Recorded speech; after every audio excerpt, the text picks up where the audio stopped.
kind of look for, poke around and look for some old, seldom talked about hollow earth entrances. And of course, all the caves and all the access points have been dynamited or welded shut, and everything was pretty locked down.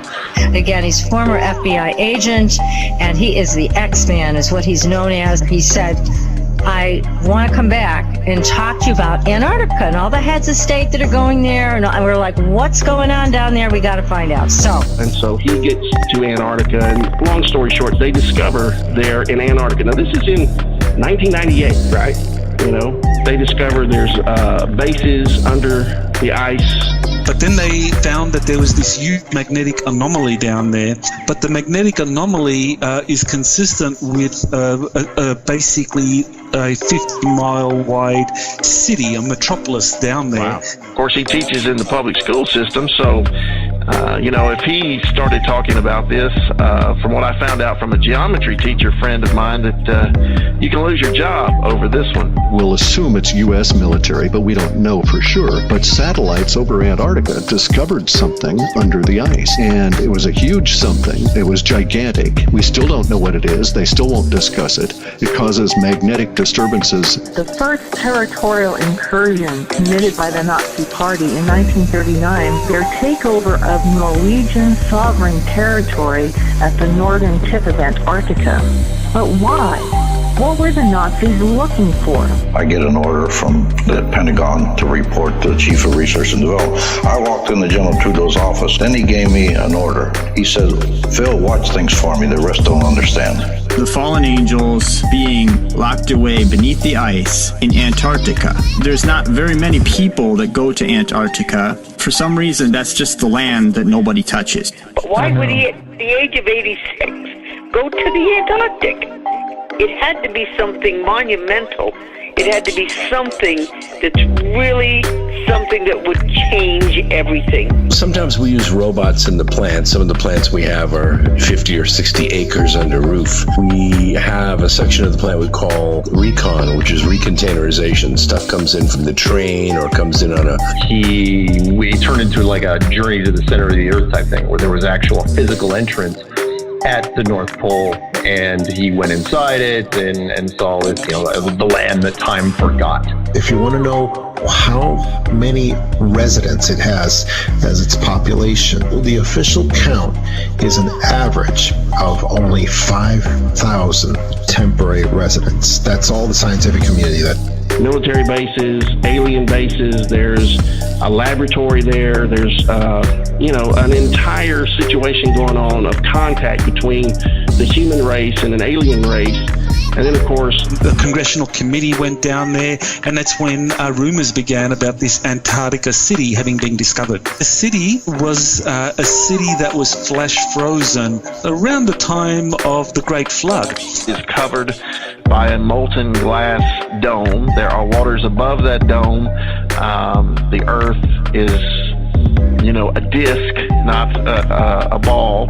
In the Earth's magnetic field so far out that it can be sensed out 300 miles away from the planet. This unknown thing, spaceship or something otherworldly that would be found in Antarctica. As this saga continues to unfold, I am gradually becoming more convinced that the early Nazi success in Antarctica provided the impetus for everything else that was to come. And we had 3,000 officers in R&D. And that was the order he gave me. Watch things because the rest don't understand for me. We knew they were important, and we knew there was something there. Return them to us for a competitive edge of the Army and give them to the people. The Ark of Gabriel was taken. Russia took the Ark of Gabriel to Antarctica. If these fallen angels are released from their prison, so he goes down there, and what does he see? He sees exactly what these people are saying that they have found. He sees the mothership. You don't see the other two because they're buried under the ice, but one they've dug down to. They're 2 miles down in the ice. And we have to sequence that, put it in order of color. And sometimes we use robots or we use self-driving carts because they don't have eyes like we have eyes. This is all driven by military research. There was a huge expanse of land bigger than the United States past the South Pole, which he hadn't even seen yet. which meant that nobody's seen it because he was the leading explorer in the world at that point, and he flew his own planes. The personnel there is just incredibly small as far as how many people are there. These pyramids that have been uncovered at Antarctica, and that are larger than the pyramids of Giza. Out of this underground base in Antarctica, this huge hole begins to open up. This spacious, huge, UFO spacecraft comes up out of the ice, from under the ice. So Antarctica is not millions of years old in terms of it being covered by ice over a period of millions of years. There were cities, or basically metropolises down in Antarctica. It was... Well, NASA says it's not, space agency says it's not, the government says it's not, and we've been told all this stuff, but it just comes down to our own eyes and what we can prove. When we find out that there's this large magnetic anomaly under the ice that is not part of the continent itself. In other words, there's something sitting on the Antarctic continent that's underneath the ice that is still able to throw out a magnetic field disturbance 300 miles out. The coming of transhumanist robots, mechanical human hybrids, and artificial intelligence. Without the Deutsche Antarctica success in 1939, World War II might never have happened. The integrated circuit turned into a supercomputer in 30 years. We were a little bit worried about that, like I told the general. What are we unleashing on the world, General? We don't know what this thing will end up. What if it integrates with the brain?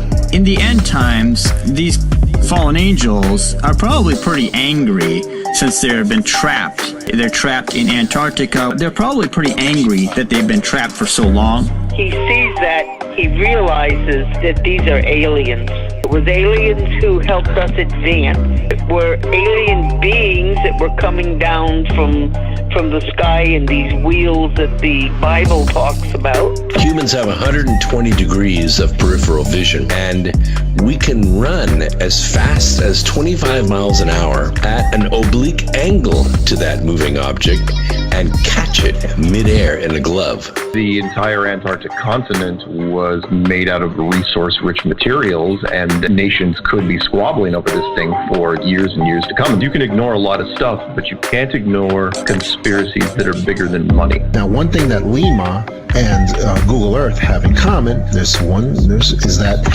both systems show blur outs, whiteouts, and grayscale alterations of certain areas. And moves up into the air and flies away. The elite are trying to push and pre-program and indoctrinate people's minds